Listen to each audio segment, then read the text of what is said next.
يعلموا أن الله يعلم سرهم ونجواهم وأن الله علام الغيوب.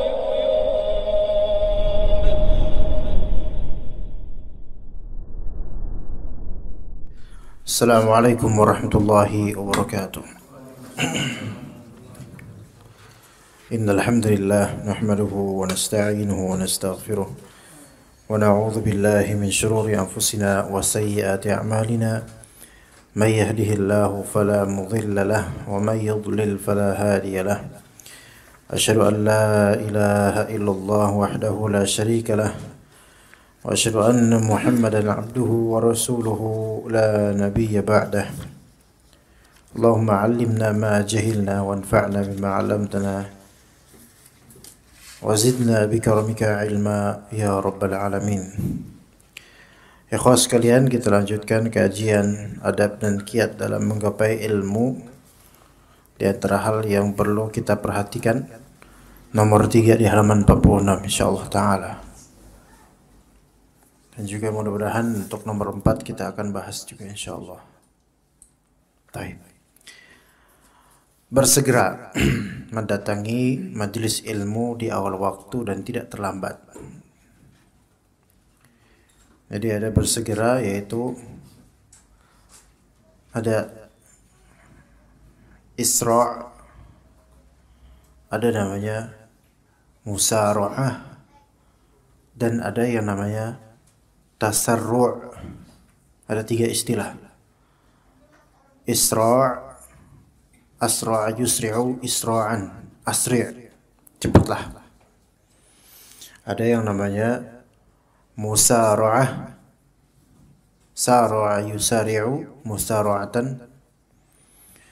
Ada juga yang namanya tasarru', tasarru'a yatasarru'u. Asra'a atau isra' pakai ain dengan musara'ah itu ada keserupaan maksud. Bergegas, lekas, bersegera. Ya, kayak misalnya untuk bilang asri, asri cepetan, asri, itu isra. Ya. Kalau musara'ah fi'il amrnya, perintahnya sari', maka kata Allah wasari'u ila maghfiratin min rabbikum. Itu juga maknanya bergegas. Biasanya kalau asri' itu untuk hal yang umum, entah positif entah negatif, wahai umum. Asri', cepetan. Ya. Misalnya mau ketinggalan bis, dia masih di WC. Asri', cepetan. Nah, ini asri'. Tapi kalau misalnya musara'ah, sari', apa namanya perintahnya, sari', bergegaslah. Biasanya musara'ah itu imma dalam hal kebaikan, imma dalam perlombaan. Musara'ah, maka kata Allah wasari'u ila maghfiratin min rabbikum wa jannatin 'arduha as-samawati wal ard. Wa 'arduha as-samawati wal ard. Bergegaslah kalian, bisa juga berlomba-lombalah kalian, cepat-cepatan menuju ampunan Allah dan surga Allah. Ini musara'ah namanya. Ya.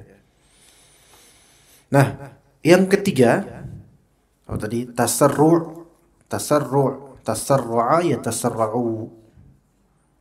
Kalau tasarru' maknanya adalah tergesa-gesa, terburu-buru. Ya, misal at-tasarru' fil ijabah, terburu-buru menjawab. Biasanya ini kalau dalam konteks yang negatif atau tidak tepat. Tasarru' fil fatwa, terburu-buru dalam berfatwa. Gitu namanya tasarru'. Jadi derajat paling tinggi musara'ah, dan itu yang dimaksud di sini. Derajat yang menengah isra', waalaikumsalam, dan derajat yang paling rendah tasarru', yaitu 3 hal. Maka di sini maksudnya mungkin musara'ah dalam mendatangi majelis ilmu di awal waktu. Ini juga bisa disebut sebagai namanya at-tabkir.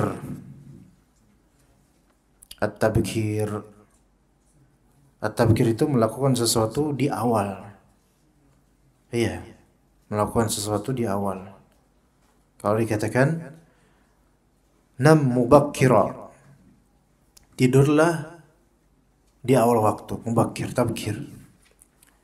Ya, bukra, pagi hari, tabkir. Ya. Umat ini berkahnya fi bukuriha, yaitu di sikap awal-awalnya, yaitu orang, kalau umat ini berkahnya ada di melakukan sesuatu di awal waktunya gitu loh. Jadi tidak melakukan taswif. Lawan dari tabkir, taswif. Kalau taswif itu menunda-nunda, kalau tabkir bergegas di awal waktu. Ya. Ja'a at-talibu mubakkiran. Penuntut ilmu tersebut datang mubakkiran, di awal waktu, awal-awal. Enggak mesti di awal waktu, bahkan sebelum waktunya dia udah datang. Ya, begitu. Ya, jadi itu mubakkira. Jadi bergegas, bersegera mendatangi majelis ilmu di awal waktu. Ini termasuk di antara adab. Dan ada mutaakhir, tidak terlambat. Kecuali uzur. Ya. Tetapi tetap ya, terlambat itu bukan merupakan hal yang baik, baik di dunia penuntut ilmu maupun pekerja umum. Ya. Terlambat itu bukan sesuatu yang baik dan menunjukkan kurang disiplinnya dia, kurang tertibnya dia. Adamu at-tertib, kurang tertib pikirannya ataupun waktunya, pembagian waktunya. Maka dikatakan di sini, yakni jangan sampai terlambat dalam mendatangi majelis ilmu. Kenyataannya nasihat ini juga buat ustaz, ya kan? Ustaz juga kerap terlambat mendatangi majelis ilmu. Tapi sejujurnya sebagai orang yang punya pengalaman menjadi ustaz, pernah punya pengalaman jadi ustaz, ya, nah, ya. Rata-rata ustadz yang terlambat datang ke majelis ilmu disebabkan apa? Pasar. Karena pasarannya begitu, maka ustadznya mau nggak mau ikutan. Siapa yang salah sekarang? Antum, tetep poya antum poya. Iya. Dan itu pengalaman Anda di banyak majelis Jabodetabek. Kalau nggak terlambat, itu kayak nggak ngapak, ora penak. Orang ngapak ora penak. Lah telat nggak enak. Jadi ketika majelis ilmu ya, biasanya kalau waktu duha, kajian tematik di masjid, kalau bukan ustadz yang populer sekali, itu yang datang marbot. Iya. Marbot, DKM, panitia. Kadang-kadang panitianya malah belum datang. Itu yang terjadi itu di beberapa majelis. Atau di umumnya majelis ta'lim di Jabodetabek, ya, di masjid-masjid. Baik weekend maupun weekdays. Terutama weekdays. Nah, para terlambat. Ustadznya duduk duluan ngajar, talibnya baru 4-3. Ntar pas udah lewat jam sesungguhnya baru mulai bertenang satu persatu. Ini mental kita semua. Pertama kali ana ngajar kajian di Masjid Syekh Ahmad, tahu gak? Masjid Imam Syafi'i, Sukmajaya Depok, tahu nggak ya kawan? Nggak tahu. Antum orang mana? Bekasi. Yang asuhannya dulu Pak Bakhtiar rahimahullah di Sukmajaya Depok. Pertama kali Anda ngajar situ, Anda bilang, Pak, temanya adalah ta'aruf dengan futur. Dan di antara bentuk futurnya penuntut ilmu adalah rajin terlambat datang ke majelisnya, terutama majelis rutin. Itu bentuk futur, kemunduran. Kemunduran sikap dan kemunduran ilmu. juga kemunduran pengamalan terhadap ilmu. Iya. Maka di situ ana bantai habis-habisan itu jemaah itu. Dan terjadi pada mereka. Mau'idnya jam 9 pagi. Tapi kira-kira jam 9 udah penuh? Kalla. Ya. Sekali-kali tidak, ya. Kosong. Masih bergaung masjidnya saking kosongnya. Baru mulai agak banyak 9.30. Tuh mulai agak banyak. Nah, ustadz yang datang ketika mendapati kosong melompong, itu kemudian DKM dan panitia mengatakan kepada ustadznya, "Ustadz, ntar dulu ustadz ya, tunggu 15 menit lagi." Ustadz rata-rata nggak bisa tidak berdaya, kholas. Mau gimana lagi? Jemaah cuma 2. Iya. Jemaah cuma 2, itu pun usianya tua dan sebentar lagi juga tidur gitu. Gimana? Maka kalau anak ketika itu prinsipnya hatta mau berapapun, Pak, mulai jam 9 kita. Tok bismillah. Iya. Enggak apa-apa, nanti juga pada datang. Entar nomelin rata-rata insyaallah jemaahnya. Seperti itu. Nah, tapi umumnya ustadz mengikuti selera pasar. Terlambat, maka ketika ustadz tahu nih kajian rutin di sini, mesti nanti jemaahnya paling 9.15, 9.30 baru mulai. Maka ustadznya pun melambatkan diri. Assalamualaikum. Awalnya bukan salah ustadznya, bukan. Ustadznya hanya ikut dengan bagaimana pasar ini gitu loh. Market ini, bagaimana orang-orang ini, maka ikut ustadznya. Jadinya ya itu. Jadinya ikutan. Terlambat. Ya afwan ini anak ngomongin terlambat loh ini. Iya. Enggak apa-apa ya. Enggak pas. Tapi kalau antum mau isi kajian juga enggak apa-apa. Jadi tentang ta'akhur, keterlambatan itu. Jadi ustadznya pun ikutan. Nah, ketika ustadznya tidak mencontohkan, maka mereka juga dalam comfort zone, yaitu zona nyaman. Ternyata ustadznya juga terlambat kok. Akhirnya apa? Ya udah semuanya jam karet semua, dari ustadznya sampai jemaahnya. Maka dibutuhkan apa? Dibutuhkan dai yang memang ngotot. Enggak mau tunggu terlambat. Dari jam segini pokoknya. Jemaah harus dididik supaya tidak terlambat. Tapi memang susah. Alasannya selalu ada. Anak lah, macet di jalan lah, dan banyak pokoknya, banyak lah. Beri kami uzur setiap pekan diberi uzur. Tapi dikira ustadznya kalau datang nggak terlambat, emang ustadznya pakai apa? Pintu kemana saja? Atau on kinton? Enggak. Sama, makan ustadznya naik motor doang. Ya sementara jemaahnya kadang naik mobil mewah, masya Allah. Seharusnya persiapannya juga diimbangi dengan itu. Ya seperti itu. Nah, ini problematika yang Anda temukan sejak Anda mulai mengajar di manapun di Jabodetabek ini, kajian rutin. Tetapi ketika dihamparkan masalah ini ke ummahat, atau kita refleksikan ke kajian-kajian ummahat atau ummahat di kajian, justru kita dapatkan ummahat itu lebih tepat waktu dibandingkan laki-laki. Iya, rata-rata gitu. Ummahat itu, ya, ini kita puji, mumpung nggak ada mereka. Ini nggak ada rencana di SS, nggak ada rencana untuk membuat tempat untuk ummahat, nggak ada rencana. Jangan. Nanti antum fokusnya lain lagi. Ya, ntar lama lagi makan di situ, lama nantinya. Ya, mereka itu ummahat kita nih lebih rajin dibandingkan kita dari banyak sisi.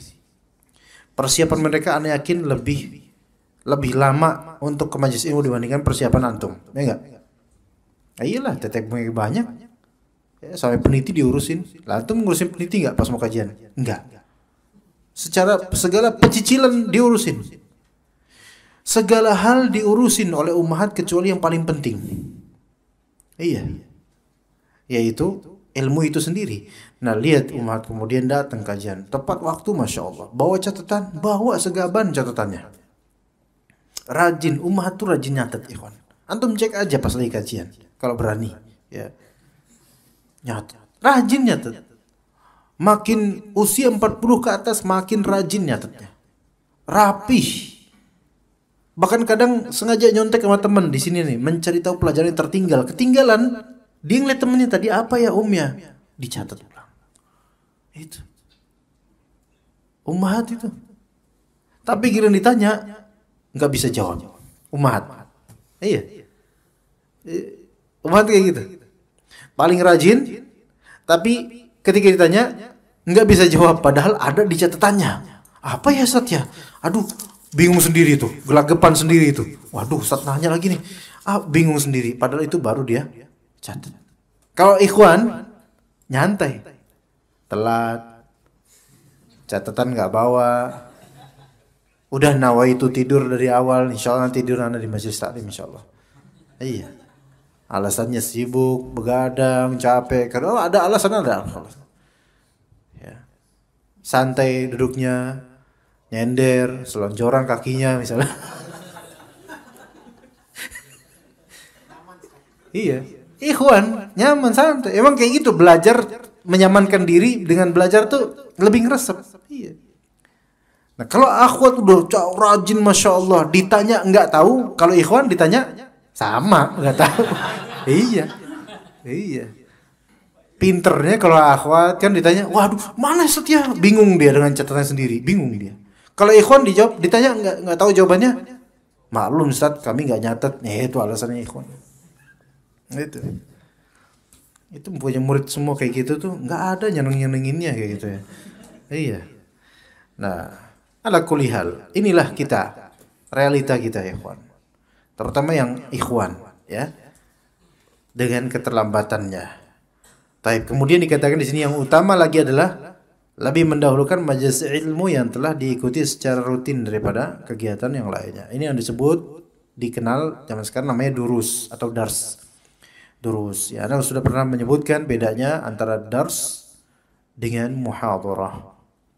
Dengan khutbah juga beda. Khutbah ada sendiri, muhadharah ada sendiri, dars juga ada sendiri. Kalau dars itu kajian rutin kitab, dars secara sistematis ya, dan juga ada pegangannya, itu dars. Baik guru atau thalib pegangannya sama kitabnya. Kitab belajar misalnya kitab tauhid, maka ini dars namanya, rutin. Baik sebulan sekali maupun sepekan sekali, bahkan tiap hari sekali. Itu namanya dars, jamaknya adalah durus. Kalau muhadharah ini kalau di kita dikenali biasanya kajian tematik. Itu muhadharah. Kajian tematik. Dia tidak berkesinambungan dengan seri berikutnya. Ya, dia tidak bertalian dengan kajian berikutnya. Ini namanya apa? Muhadharah. Ya, itu bedakan ikhwan. Nah, kita ini maksudnya dars atau muhadharah? Dars. Ya, maka ini maksudnya mendahulukan majelis ilmu yang telah diikuti secara rutin berarti durus. Adapun khutbah itu biasanya di occasion tertentu, momentum tertentu seperti Jumatan, Aid, pernikahan. Dan perbedaan dari ketiganya adalah di antara perbedaannya satu dari segi rutinitasnya. Dars itu paling rutin. Muhadharah abstrak, nggak mesti rutin. Ya kan? Kalau khutbah itu rutinnya tergantung dengan occasion, gitu loh. Khutbah biasa gitu, biasanya ya. Kayak Jumatan kan rutin kan? Tapi occasion dia masih dia sifatnya occasional. Biasanya begitu. Pernikahan rutin nggak? Wah, repot kok nikah rutin nikah, masya Allah. Enggak, pernikahan ya occasional, walaupun ya rutin tapi dia waktunya random tapi tergantung dengan occasion. Oke. Kemudian apalagi khutbah apa? Id, rutin tahunan, rutin. Itu khutbah. Ya. Khutbah nikah. Bahkan khutbah lamaran juga ada. Khitbah. Iya, makanya disebut khitbah. Oleh karena itu dianjurkan ketika khitbah lamaran, ketika dia mengutarakan keinginannya terhadap wanita ini, baik di hadapan walinya maupun di hadapan wali tersebut, dia bilang apa? Innal hamdalillah nahmaduhu wa nasta'inuhu wa nastaghfiruh. Iya benar kayak gitu, betul. Itu sesuai sunnah. Iya. Ngomong kayak gitu di depan walinya, iya. Dengan fa inna asdaqul hadithi kitabullah, ya. Walaupun kemudian calon mertuanya bingung ini. Ini kok dia malah khutbah ya? Apa latihan Jumatan apa gimana ya? Enggak, ini sesuai sunnah. Dengan ini saya menyampaikan bahwasanya saya melamar putri Bapak misalnya.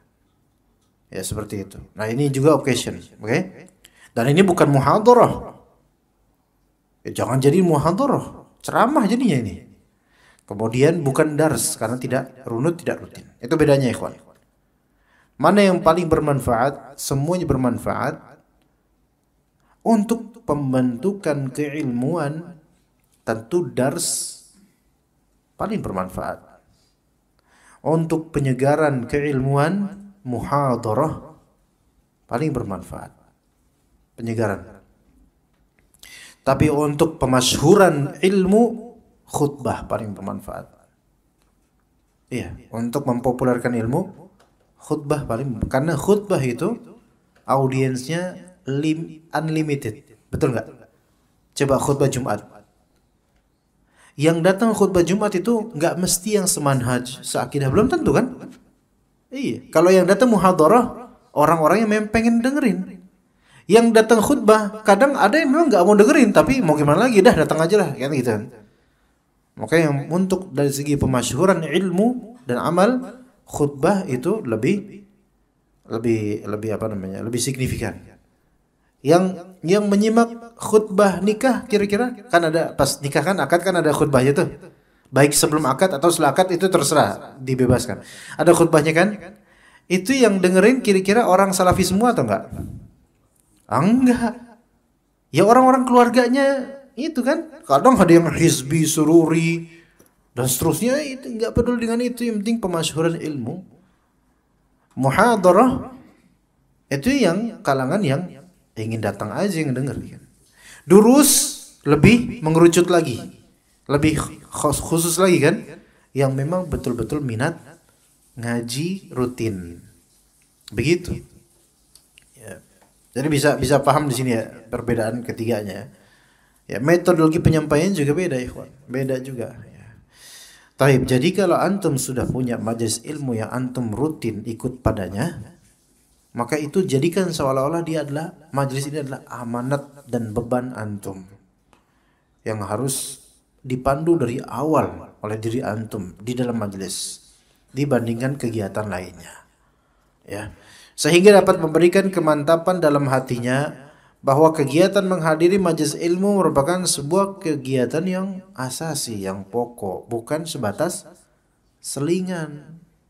Khotok salah kalau misalnya antum datang ke majelis rutin, kadang datang, kadang enggak, kalau pas mau datang, pas enggak mood, malas. Ini enggak bisa jadi penuntut ilmu kayak gini. Majelis rutin itu enggak bisa dibegitukan, dan banyak orang yang kayak gitu.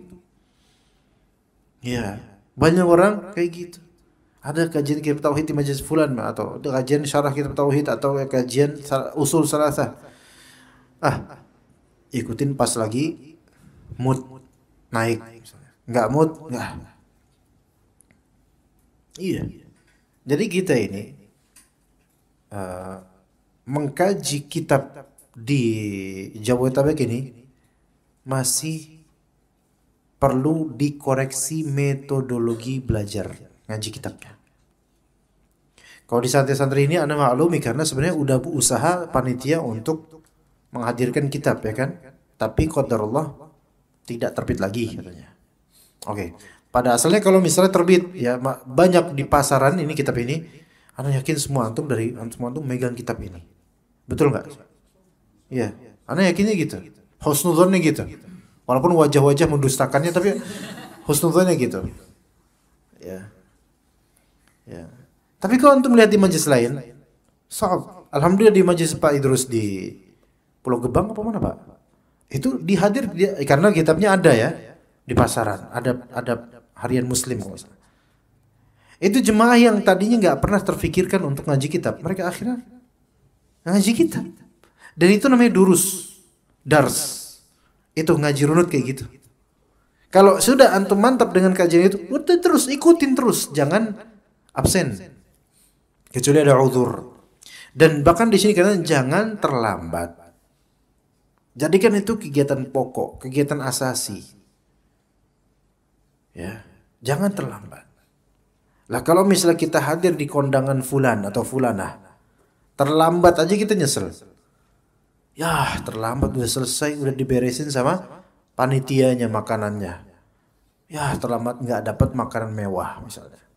Lah, jadikan durus itu lebih pokok daripada makan makanan itu. Ya. Adapun kegiatan lainnya maka itu hanyalah kegiatan sampingan saja. Olahraga, futsal, kan bisa diatur. Nggak ada teman-teman yang futsal bareng, udah futsalan sendiri di rumah kan bisa. Ya. Di sini ada SS ada futsalan nggak? Hah? Ada?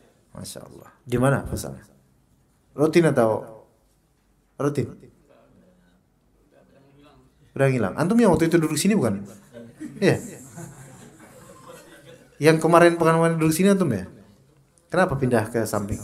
Ini kan tempatnya beliau. Hah? Ada nyari selamat. Tetap mandang antum di sini. Tetap lihat aja antum kena prank habis ini lihat. Karenanya kita harus senantiasa berupaya untuk tidak absen pada majelis ilmu yang telah kita rutinkan sebisa mungkin. Karena dengan kita bersabar dan bersegera untuk hadir di majelis ilmu, maka faedah ilmu yang kita dapatkan lebih lengkap, sehingga manfaatnya lebih luas dan lebih banyak. Karena ini ada minat, ada upaya. Seorang yang punya minat dan upaya insya Allah akan lebih mudah untuk mendapatkan apa yang dia inginkan. Tapi kalau dia udah nggak punya minat tapi nggak mau berupaya, atau nggak punya minat tapi berupaya, itu nggak jadi, capek aja. Dia punya minat tapi nggak mau upaya, mager, nggak bisa. Dia nggak punya minat tapi dia berupaya, itu meletihkan diri. Karena dia seperti bekerja tanpa ruh, capek di tubuhnya dan letih di hatinya. Oleh karenanya tatkala Imam Asy-Sya'bi rahimahullah ditanya, bagaimana Anda memperoleh semua ilmu ini? Ya, Imam Asy-Sya'bi di antara tabi'ut tabi'in kalau nggak salah. Itu bagaimana Anda memperoleh semua ilmu ini? Maka dia jawab, melalui upaya menafikan kemampuan diri. Maksudnya menafikan kemampuan diri ini adalah tidak merasa diri ini bisa dengan sendirinya tanpa bantuan Allah. Ya. Jadi upaya menafikan kemampuan diri yaitu berusaha beristi'anah, minta tolong pada Allah. Kemauan untuk mencari. Ada yang minat, kemauan untuk mencari dan mendatangi majelis-majelis di berbagai negeri. Sabar menjalani pembelajaran sebagaimana sabarnya keledai. Sabar menjalani pembelajaran sebagaimana sabarnya keledai. Serta bersegera seperti bersegeranya burung gagak. Ada berapa ikhwan di sini? Ada berapa kunci? Pertama, menafikan kemampuan diri. Kedua, kemampuan untuk mencari dan kemauan untuk mencari dan mendatangi majelis-majelis di beragam tempat. Itu dua. Ketiga, sabar menjalani pembelajaran. Keempat, bersegera. Jadi yang pertama ini, antum jangan merasa mampu secara independen, melainkan harus minta tolong sama Allah dalam menuntut ilmu. Itu pertama. Kedua, harus punya iradah, keinginan, hasrat untuk mencari dan mendatangi majelis. Yang ketiga, sabar ketika belajar. Yang keempat, bersegera. Tapi yang ketiga dan keempat apakah kontradiktif? Tidak. Bersegera atau bergegas itu tidak mesti artinya tidak sabar, enggak mesti. Ya. Bergegas atau bersegera itu tidak melazimkan ketidaksabaran, enggak mesti. Ya. Tergantung konteksnya. Kalau secara syariat kita diperintahkan untuk bergegas, maka itu adalah kebaikan dan tidak boleh dikatakan tidak sabar. gitu ya.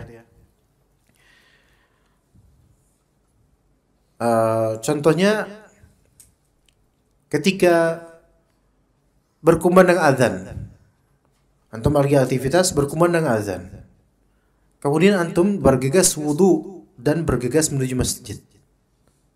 Teman antum bilang, akhi, sabar, nunggu qomat, tenang aja. Ya enggak gitu, salah kan? Salah.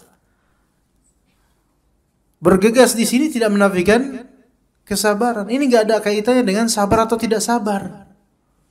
Iya. Nah, itu dibedakan seperti itu. Hal lainnya juga seperti kata Allah, wasari'u ila maghfirati min rabbikum wa jannatin 'arduha as-samawati wal ard.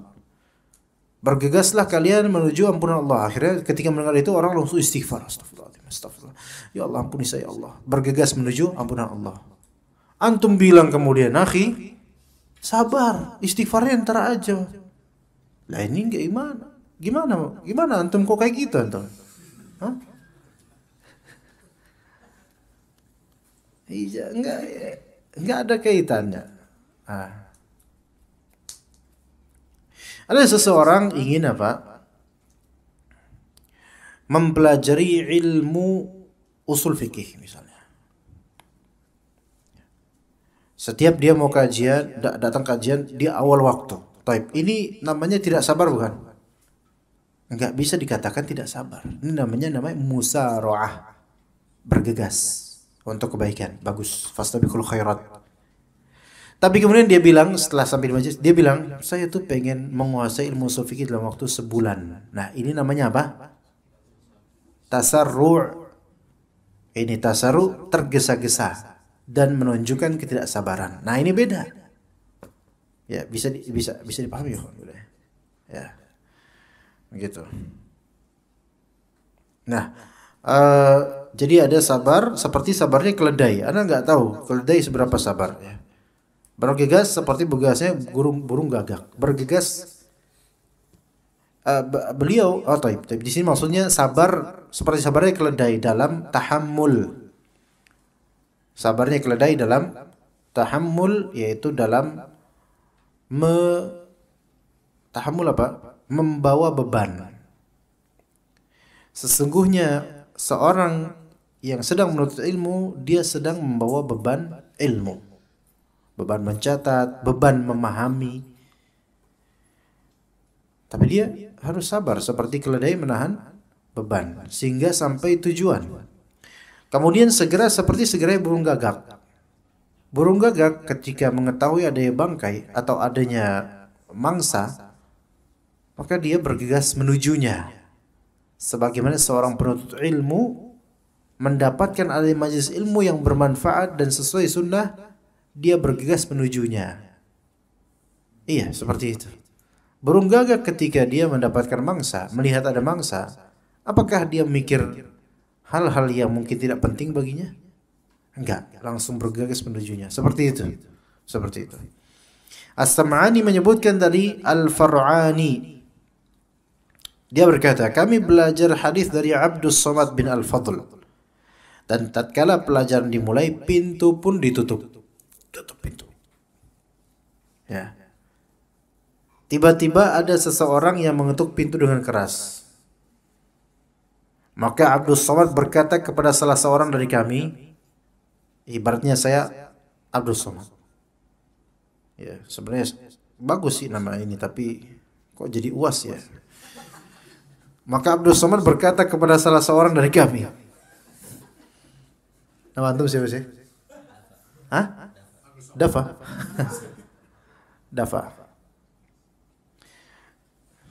Dafa itu. Kok kayak nama anak zaman sekarang Dafa banyak. Lahiran 90 atau 80? 2000. Beneran antum 2000? Masya Allah, masih muda ya. Masya Allah. Hah?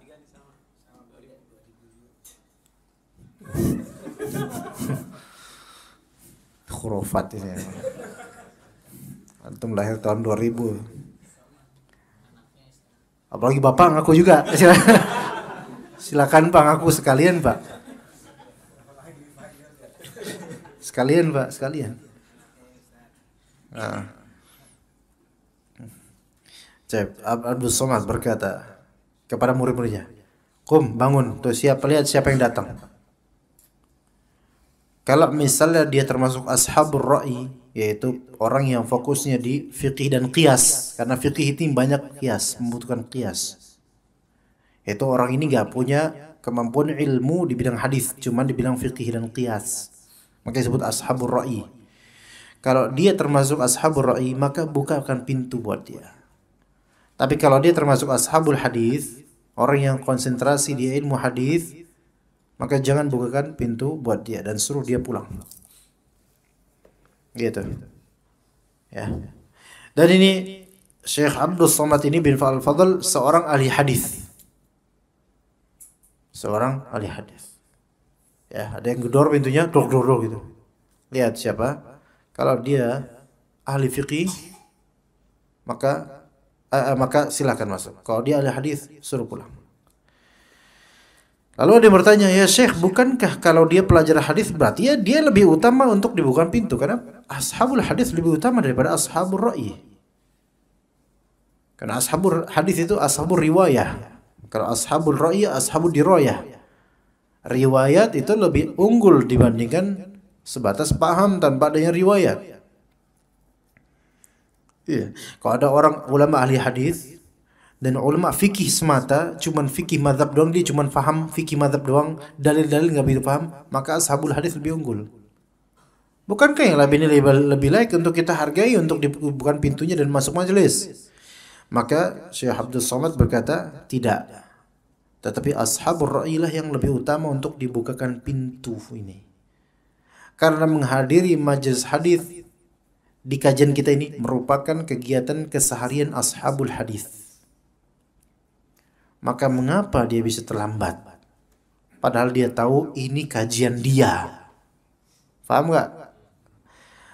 Kalau misalnya ashabur ra'i, kajian kita ini bukan keseharian dia, maka diberi uzur.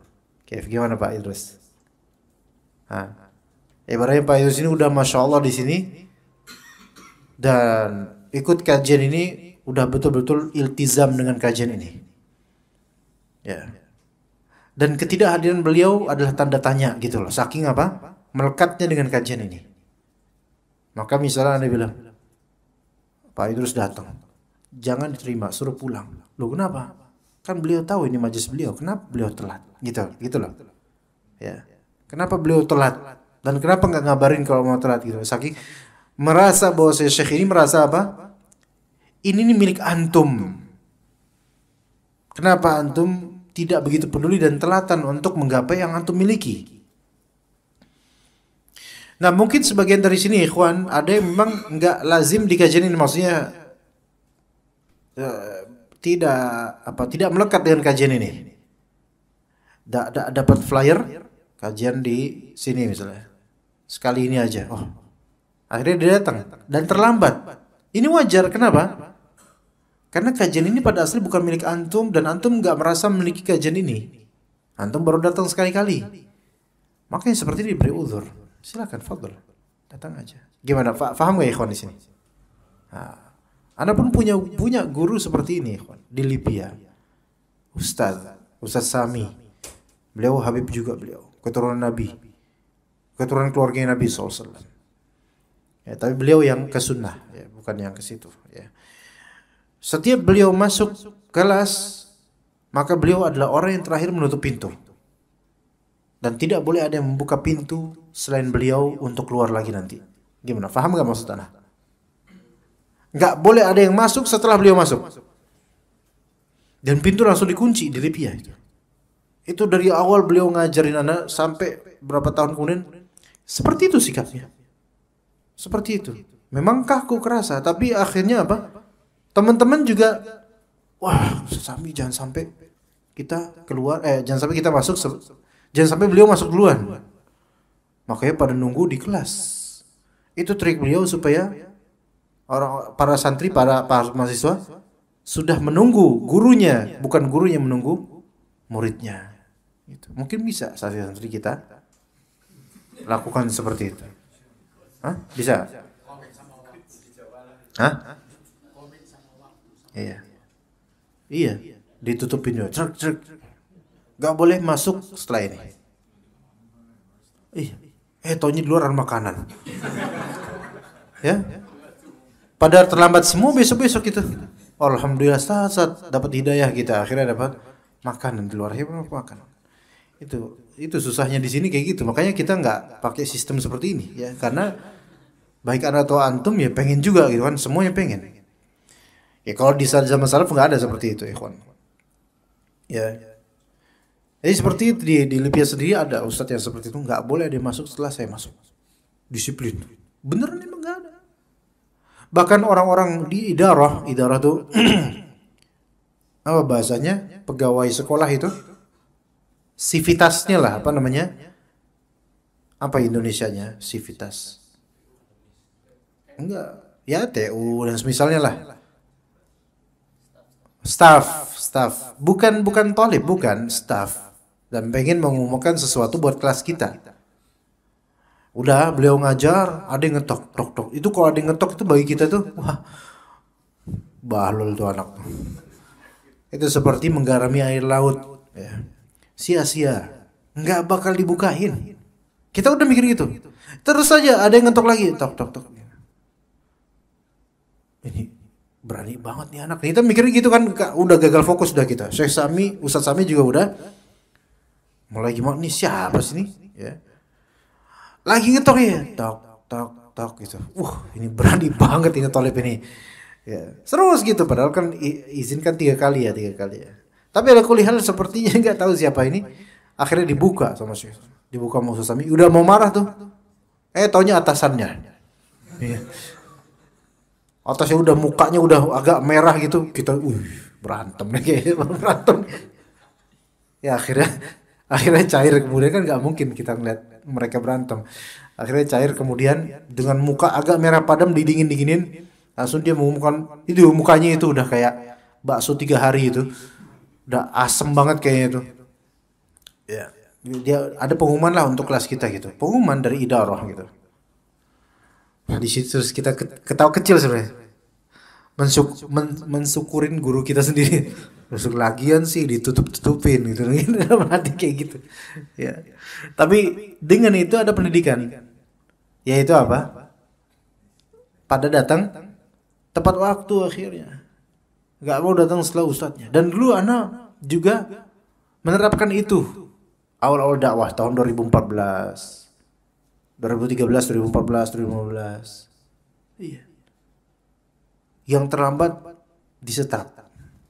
Padahal kajian biasa, kajian rumahan.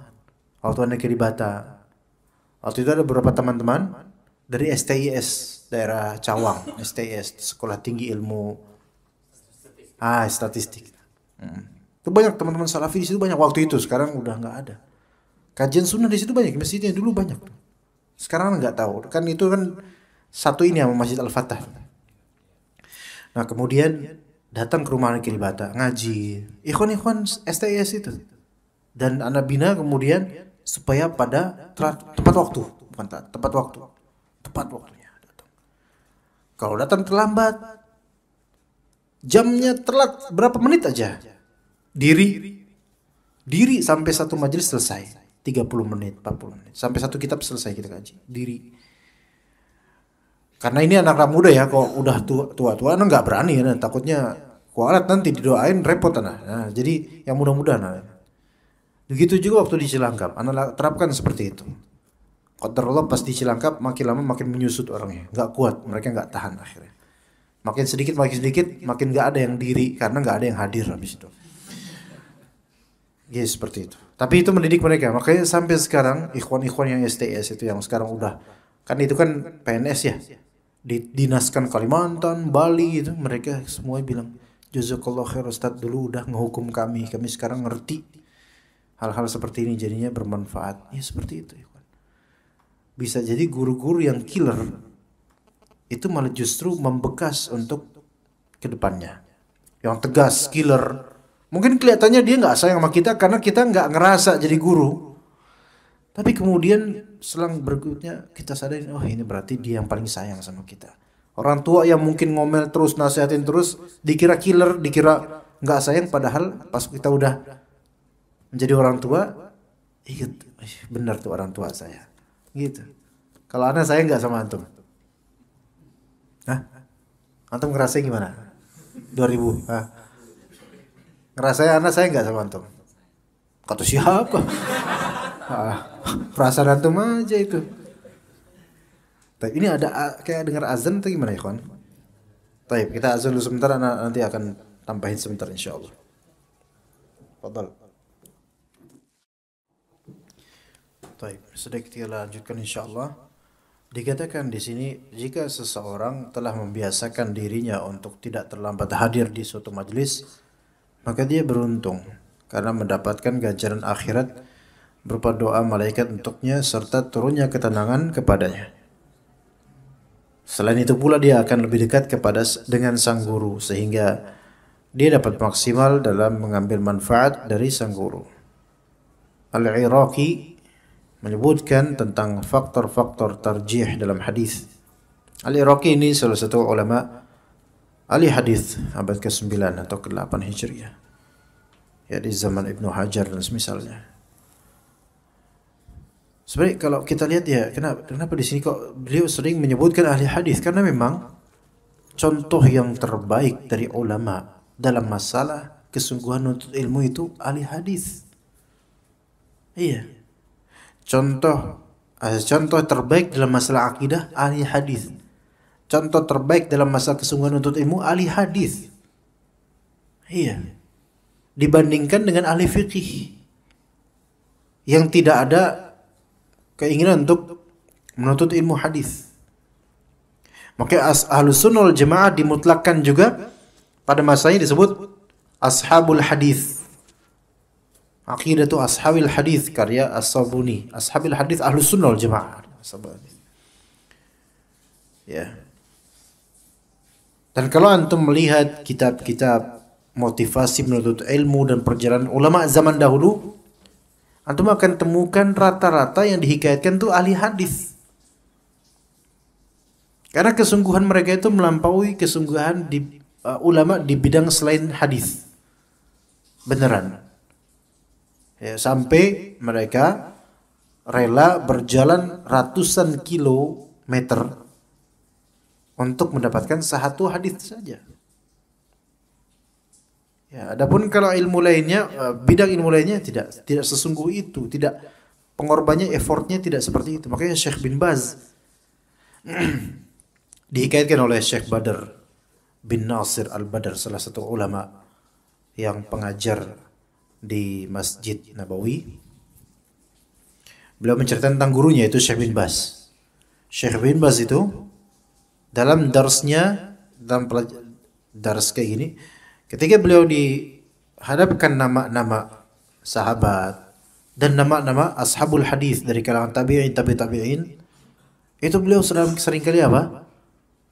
Mentarhim rahimahullah, dan mengkhususkan gitu doa untuk nama yang disebut dari ulama ahli hadis ini. Ketika ditanya kenapa ya Syekh kayak gitu? Melalui mereka ini ilmu ini sampai sekarang terjaga. Iya. Coba misalnya setelah, karena Allah Ta'ala, jika tidak ada ulama ahli hadis dengan keketatan sanad mereka, sekarang siapa yang nyampaikan ilmu tentang sunnah ini? Jadi mereka hufadzus sunnah. Ya. Ini kayak nama sekolah, hufadzus sunnah. Hufadzus sunnah itu artinya apa, Iwan? Penjaga sunnah, penghafal sunnah, penjaga sunnah. Mereka menjaga sunnah ini. Sehingga kata Syekh bin Baz, kita itu harusnya berterima kasih betul-betul sama mereka ini. Bahkan tanpa penjagaan ilmu sunnah dari mereka, ilmu fikih itu bisa jadi nggak ada. Udah lebur dah. Karena ilmu fikih itu gimana cara mendapatkannya? Dari sunnah Nabi. Iya, dari sunnah Nabi. Detail ilmu fikih dari sunnah Nabi SAW. Ya begitu ya kawan. Makanya ahlu hadis ini, kalau antum mau betul-betul melihat kesungguhan menuntut ilmu, hanya bisa dilihat dari ahli hadis. Dengan kesungguhan, kalau antum mau melihat detail ilmu, antum bisa melihat dari ahli hadis beneran. Karena mereka tuh detail mengetahui rijal sanad itu sampai tahun lahirnya dan segala hal tentang rojul ini, tentang pria yang ada di sanad ini. Itu luar biasa mereka. Al-Iraqi menyebutkan tentang faktor-faktor tarjih dalam hadis. Tarjih maksudnya penguatan dalam hadis. Artinya kalau misal ada hadis A dan hadis B, zahirnya kok kayak bertentangan, maka digabungkan nggak bisa. Dicari mana yang lebih dulu, mana yang lebih akhir nggak bisa. Maka ditarjih, yaitu dipilihkan mana yang lebih kuat dari salah satu dari dua hadis yang zahirnya kontradiktif ini. Bahwa di antara sebab tarjih menurut para ulama hadis adalah jika terdapat perselisihan antara orang yang dekat posisinya dari sang guru dengan orang yang jauh posisinya, maka akan lebih diutamakan redaksi orang yang dekat posisinya dari sang guru. Ya, misalnya antum nih di depan, Anda meriwayatkan hadis dengan sanad. Haddatsani fulan an fulan, akhbarni fulan fulan. Nah, antum dengerin sambil nyatet perkataan sanad ana. Ya. Kemudian yang belakang juga nyatet. Ternyata matannya ada yang beda, matan itu kalimatnya ada yang beda. Nah, perbedaan ini membingungkan. Yang benar yang mana? Versi ini apa versi itu? Maka kata Al-Iraqi, diutamakan riwayat versi orang yang dekat posisinya dari sang guru. Karena orang yang dekat posisinya dari sang guru, dia bisa lebih maksimal untuk mendengarkan apa yang disampaikan oleh guru. Lebih maksimal di sini baik dengan suaranya maupun dari segi kesiapannya. Dan ini yang lebih unggul. Kalau sekarang dari segi suara yang lebih dekat dengan mikrofon. Boleh jadi yang paling akhir lebih jelas dibandingkan yang paling dekat. Bisa saja di beberapa masjid kayak gitu. Justru di depan ustadznya malah gak jelas karena gaung. Tapi yang di samping-samping malah lebih jelas kedengarannya. Cuma dari segi kesiapan untuk menyimak, tentu yang lebih dekat itu lebih siap dibandingkan yang lebih jauh. Walaupun lebih jauh lebih jelas. Dan itu terbukti. Yang lebih dekat kepada gurunya atau syekhnya itu, dia lebih siap. Hatinya juga lebih siap. Ininya lebih siap. Dan mencernanya itu juga lebih matang dibandingkan yang di pojokan-pojokan. Anda enggak bermaksud antum, bukan antum, afwan. Walaupun kenyataannya memang tuh di pojok sana, benar. Iya gitu. Lebih siap yang dekat ini. Coba aja mungkin Anda tanya antum, Syekh, antum jangan sibuk, antum ngapain tuh? WhatsAppan? Wah parah antum. Hah? Antum lagi nyatet atau lagi apa? Oh nyatet, masya Allah. Enggak jadi parahnya. Anda boleh nanya nggak? Ntar antum jawab nggak tahu kayak umahat langsung kebat-kebat catatan. Mana yang lebih dua sisi orang yang dekat dengan gurunya pas majelis itu lebih afdol dari dua sisi. Dari sisi apa? Pertama dari apa? Dua sisi. Pendengarannya dan dari sisi yang kedua kesiapan. Bener nih masya Allah. Ini baru ikhwan. Kalau Anda ditanya deket lagi nyatet terus Anda tanya gelagapan, umahat. Tapi antum bukan, antum ikhwan. Ini baru kelahiran 2000 yang high quality kayak antum insyaallah. Iya. Ya seperti jadi dua sisi, yaitu pendengarannya dan juga kesiapannya untuk menerima ilmu itu lebih baik dibandingkan dengan yang lebih jauh dari gurunya. Ya seperti itu ikhwan. Ya.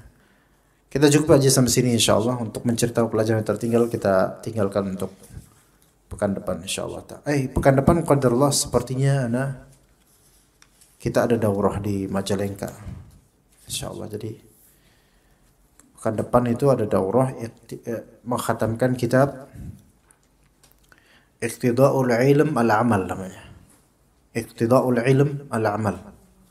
Ya bukan safari.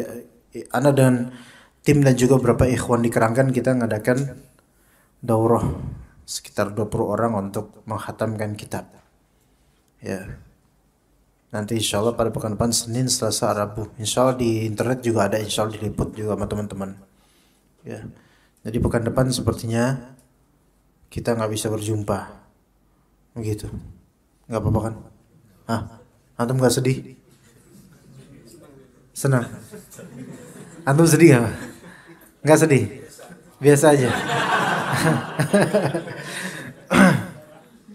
Sebenarnya wajah antum tuh wajah soleh Pak, tapi agak ngeselin gitu gimana? Ya insya Allah. Mudah-mudahan kapan-kapan SS santri juga kalau pas liburan kapan bisa adakan daurah. Di mana di villa apa di puncak atau di mana khatamkan satu kitab. Misalnya Matan Usul Salasah. Sehari atau 2 hari aja khatam itu daurah. Itu ajib tuh kayak gitu. Insya Allah ya, Bapak. Iya. Karena Anda juga suka melakukan itu dan Anda melakukan itu mengajak teman-teman. Ini udah sampai berapa kitab sudah kita habiskan. Antar ikhwan aja. Antar kita-kita ikhwan. Iya. Gitu. Anda udah pernah kitabnya Ustadz Abu Ubaidah As-Sidawi yang jihad melawan perdukunan itu pernah tuh. Dan itu anak khatamkan di daerah apa namanya itu yang dekat ujung genteng itu, pantai selatan lah pokoknya, bukan Pelabuhan Ratu, pokoknya pantai selatan lah. Iya, jihad melawan perdukunan ya, untuk membuktikan bahwasanya kita membahas itu pun di pantai selatan nggak ada Nyi Kidul datang. Alhamdulillah sampai khatam nggak ada perempuan berkempen hijau datang dengan pasukan kuda, nggak ada. Alhamdulillah. Dan kitab-kitab lain alhamdulillah telah kita khatamkan di beberapa daurah ringkas dan mini itu. Itu insya Allah manfaat ikhwan. Menambah boosting semangat antum. Oh, saya pernah loh mengkhatamkan kitab ini dalam jangka waktu 3 hari 2 hari gitu. Iya, di sini juga bisa sih sebenarnya di sini ya. Di masjid, di musola ini bisa. Cuman antum bakal berpikir di sini lagi gitu. Iya, biasanya daurah itu kalau di masjid lain atau di alam terbuka atau lainnya. Insya Allah itu manfaat buat memboosting hasrat menuntut ilmu insya Allah. Jadi Senin depan kita nggak bisa ketemu insya Allah. Nggak apa-apa? Alhamdulillah. Ya itulah, mungkin kebahagiaan antum di situ mungkin ya. Nggak apa-apa. Alhamdulillah. Taib, yasarakumullah, jazakumullah khairal jazaa ala husni istima'ikum wa hudurikum wa sallallahu ala nabiyina Muhammad wa ala alihi wa sahbihi ajma'in. Subhanakallahumma bihamdika asyhadu an la ilaha illa anta astaghfiruka wa atubu ilaik. Wassalamualaikum warahmatullahi wabarakatuh.